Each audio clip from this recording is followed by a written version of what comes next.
हर खबर पर होगी आपकी पकड़। डाउनलोड कीजिए एबीपी लाइव ऐप। भारतीय साहित्य में जन चेतना के महान कवि माने जाने वाले सुदामा पांडे धूमिल ने कभी कहा था, एक आदमी रोटी बेलता है, एक आदमी रोटी खाता है, एक तीसरा आदमी भी है जो ना रोटी बेलता है ना रोटी खाता है, वो सिर्फ रोटी से खेलता है। मैं पूछता हूं, ये तीसरा आदमी कौन है? मेरे देश की संसद मौन है। आजकल तो कोरोना की वजह से संसद ही नहीं, पूरा देश मौन है क्योंकि लॉकडाउन है। लेकिन गरीबों की रोटी से खेलने वाले इस तीसरे आदमी का पता चल गया है। ये तीसरा आदमी कोई और नहीं बल्कि हमारा सिस्टम है। ये वही सिस्टम है जिसकी नाकामियों की वजह से मध्य प्रदेश के शहडोल से 853 किलोमीटर दूर महाराष्ट्र के जालना में कुछ मजदूर रोटी की तलाश में गए थे। लॉकडाउन में किसी तरह 40 दिन बिताने के बाद ये मजदूर पैदल ही अपने घर की तरफ निकल पड़े। इसी सिस्टम ने मजदूरों को उनके घरों तक पहुंचाने के लिए ट्रेनें चलाई। लेकिन विडंबना देखिए, मजदूर ट्रेन तक नहीं पहुंच पाए। ट्रेन उन तक पहुंची, वो भी तब जब वो पटरी पर चैन की नींद सो रहे थे। ट्रेन आई और 16 मजदूरों को हमेशा के लिए सुलाकर चली गई। अब यही सिस्टम पटरियों से मजदूरों के चिथड़े बटोर रहा है, उनके परिवारों को लाखों का मुआवजा दे रहा है। जिन मजदूरों को जीते जी जाने के लिए कोई साधन नहीं मिला, मौत के बाद उनके लिए एम्बुलेंस भी आई। उनके शवों के टुकड़ों की छानबीन के लिए मेडिकल टीमों को लेकर 2 डिब्बों वाली ट्रेन भी आई।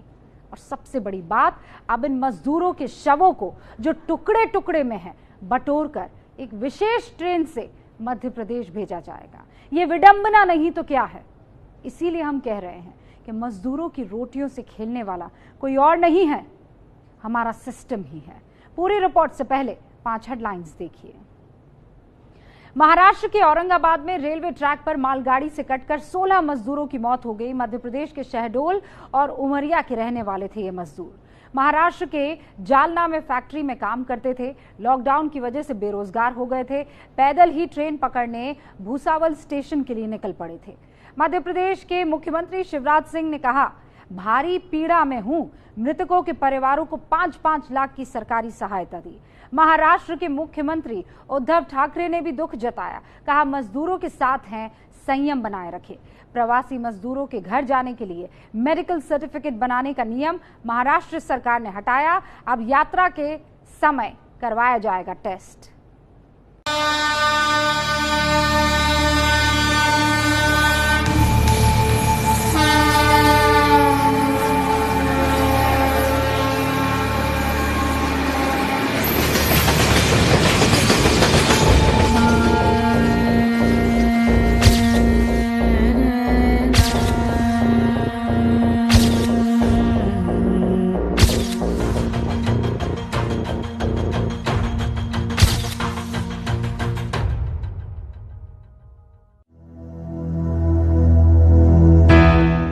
कल पूर्णमासी थी।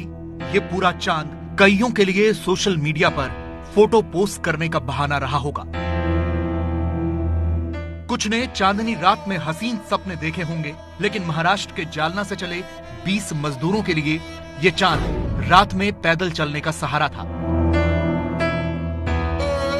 इसी चांद के सहारे वो पैदल पैदल रेल की पटरी के किनारे किनारे चल रहे थे, कुछ ऐसे ही।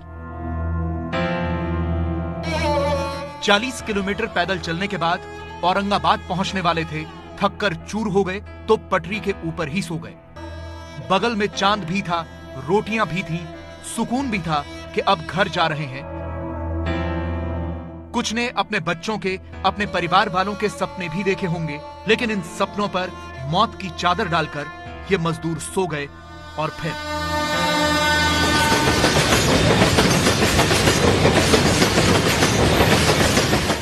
मतलब चलते चलते थक गए। हाँ।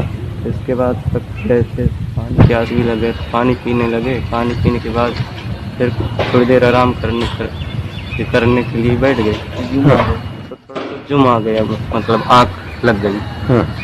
तो उधर से 25 ट्रेन आ गए और मार दिया।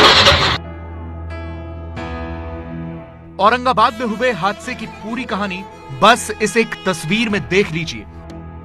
इस एक रोटी के लिए ये मजदूर मध्य प्रदेश के शहडोल से 853 किलोमीटर दूर महाराष्ट्र के जालना आए थे। विडंबना देखिए कि जिस रोटी को कमाने के लिए वो इतनी दूर आए, उसी रोटी के लिए वापस घर जा रहे थे और अंत में वही रोटी नसीब नहीं हुई।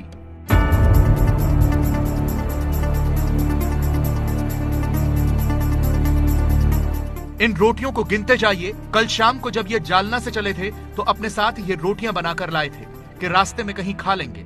एक बार खा भी ली थी, कुछ रोटियां बचा ली थी। सोचा था कि सुबह भूख लगेगी तो खाएंगे, लेकिन वो सुबह कभी हुई ही नहीं, वो भूख कभी लगी ही नहीं।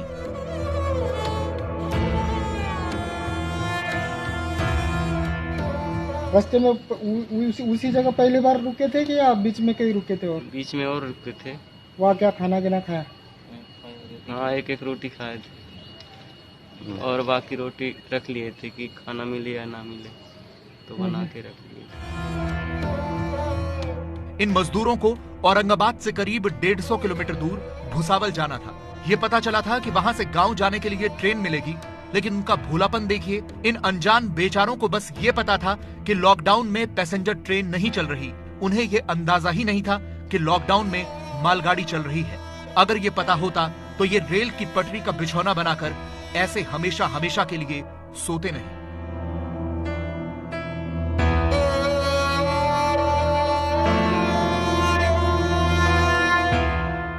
ये सब बहुत दर्दनाक है, लेकिन आज आपको ये सब देखना होगा। आज उस सिस्टम को जगाना होगा जो इन 20 मजदूरों की मौत के लिए जिम्मेदार है। सूखी रोटियों के साथ रेल की इस पटरी पर सूखी दाल भी बिखरी हुई है। इन सूखे हुए दाल के दानों को पहचानिए। विडंबना देखिए, कोरोना ने सैनिटाइजर की मजदूरों से पहचान कराई। कोरोना ने ही काम बंद कराया तो रोटी के लाले पड़े, मजदूर अपने घरों को निकले और जब मरे तो पीछे ये सैनिटाइजर और रोटी छूट गई। सूखी हुई रोटियों, दाल के दानों और सैनिटाइजर के साथ ट्रैक पर कुछ और भी था, और वो थे मांस के लोथड़े और सूखा हुआ खून। पुलिस के हाथ में जो पॉलिथीन आपको दिख रहा है, उसमें इन मजदूरों के मांस के लोथड़े बीन बीन कर रखे जा रहे हैं। वो लोथड़े जो रेल की पटरियों के बीच पत्थरों में फंसे हैं। हमें मालूम है कि ये सब सुनने में आपको दर्दनाक और संवेदनहीन लग रहा होगा, लेकिन सोचिए जिन पर यह बीती होगी उनका क्या हाल हुआ होगा। जब सोते सोते पूरी मालगाड़ी ऊपर से गुजर गई होगी, जब मुंह से आह करने का वक्त भी नहीं मिला होगा, तब क्या हुआ होगा। इन गरीबों की तो नींद में ही मौत आ गई और हमेशा के लिए सुलाकर चली गई। आगे सुनिए, पटरी पर जो हरे रंग के पत्ते दिख रहे हैं ना, वो मांस के लोथड़ों को ढकने के लिए हैं। ये सिस्टम कितना क्रूर है, जिसने जीते जी इन मजदूरों के बारे में नहीं सोचा। उनकी मौत के बाद उनके चीथड़ों को बीनने के लिए पुलिस भी है, रेलवे भी और डॉक्टर और मेडिकल कर्मी भी। इन मेडिकल कर्मियों को लेकर बाकायदा रेल के 2 डिब्बे पहुंचे हैं। इन मजदूरों की बदकिस्मती देखिए, ये लॉकडाउन से भी बच गए थे, रोटियां बता रही हैं कि भुखमरी से भी बच गए थे, लेकिन अंत में अपनी बदकिस्मती से हार गए।